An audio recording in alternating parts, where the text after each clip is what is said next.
Ես երեք Հայաստանի քաղաքացիներին էի խորհուրդ տալիս, ասելով, որ մենակ իրանց ֆիզիկական չափերը համեմատեք եւ ձեզ համար պարզ կլինի, թե ինչի մասին է խոսքը։ Եվ մենք ի վերջո չենք կարող 1, 2, 3 բանավոր բազմիցս ընդդիմությանը նաեւ ասել ենք, որ եկեք գնանք, հրավիրում ենք, եկեք տանենք ցույց տանք։ Դադարեցրեք այդ շահարկումները եւ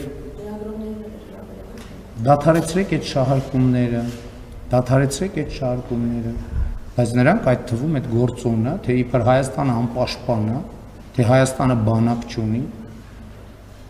թե իրենք բանակ են ստեղծել, մենք բանակը քանդել ենք, իրանց ժառանգություն թողած բանակը եղել է քանդված։ Այդ որ ասում են կոնսերվի կոկոշները մենակ բարեզբուն իմաստով կոնսերվի կոկոշներին չի վերաբերում։ Սպառազինության 70%-ը եղել է մաշվածության վերջին աստիճանի։ Իսկ այսօր դուք հանրապետության հրապարակում չտեսաք թեկուզ մի միջոց, որի առաջին օգտագործողը մենք չենք, եւ որը արտադրված չէ Հայաստանի Հանրապետության համար։ Մեկը կարա հաշվի, քանի միլիարդի զենք է անցել այսօր հանրապետության հրապարակում, քանի միլիարդ դոլարի զենք է անցել Հայաստանի Հանրապետության հրապարակում։ Իհարկե չեն հաշվի եւ չեն էլ կարող հաշվել։ Սա մեր պատասխանն է բոլոր նրանց, ովքեր ասում են պետական պարտքը ավելացրել ենք։ Ընդ որում շատ արտադրողներ կան, որոնք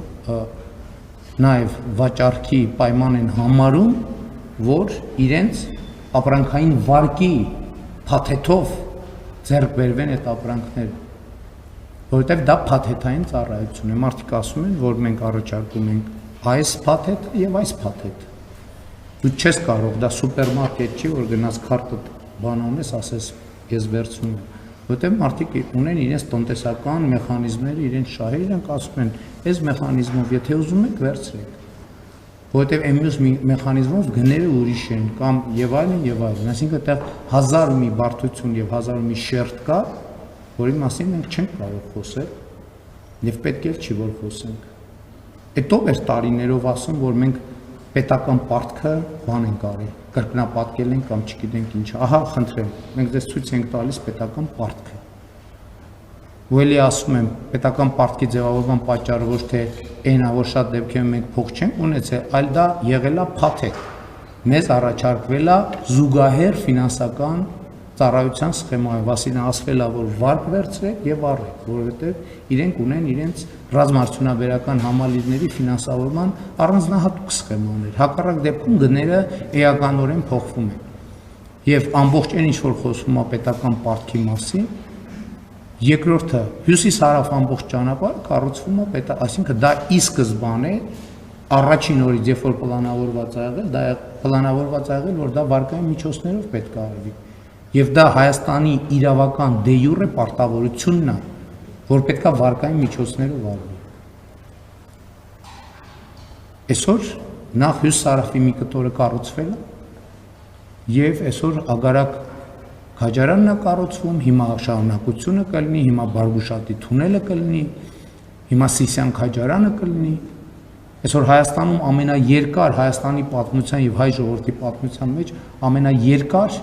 կամուրջն է կառուցվում։ Բայց մարդիկ որ ասում են Մեղրին տալու են, Սյունիքը տալու են։ Սյունիք տվող Քոչարյանը եկել էր մեզ մեղադրում էր Սյունիք։ Մի հատ էլ ասում է, որ իմ հաղթանակը ձեռից եթե ինչ անեն, խլեն։ Եթե խլելու բան կա, մենակ քո բանտը ձեռից կարան խլեն, դա էլ կարծում եմ այս անգամ չի ստացվել։ Այն մյուսները, որ ասում եք, բանը Ծառուկյանը ասում ապացուցի, որ շպիոն են։ Շպիոնին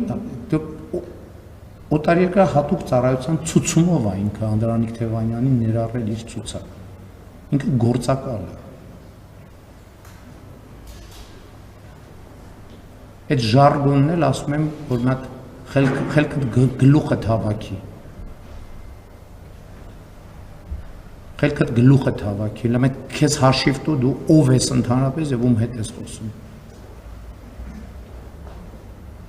Հանցագործ։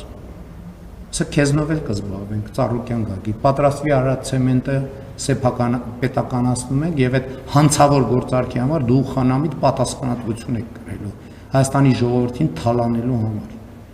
Եվ պատրաստվի, որ դղյա կտել դառնալու է ծերերի խնամքի կենտրոն մինչև 2031 թիվ։ Ես Հայաստանի ընտրողների առաջ դա խոստանում եմ։ Առյուծը չգիտեմ, բայց դու պատրաստվի, որ վանդակում ես ապրելու առաջիկա տասնամյակներում։ Հետդ էլ որց կլինի անպայման, խոստանում եմ։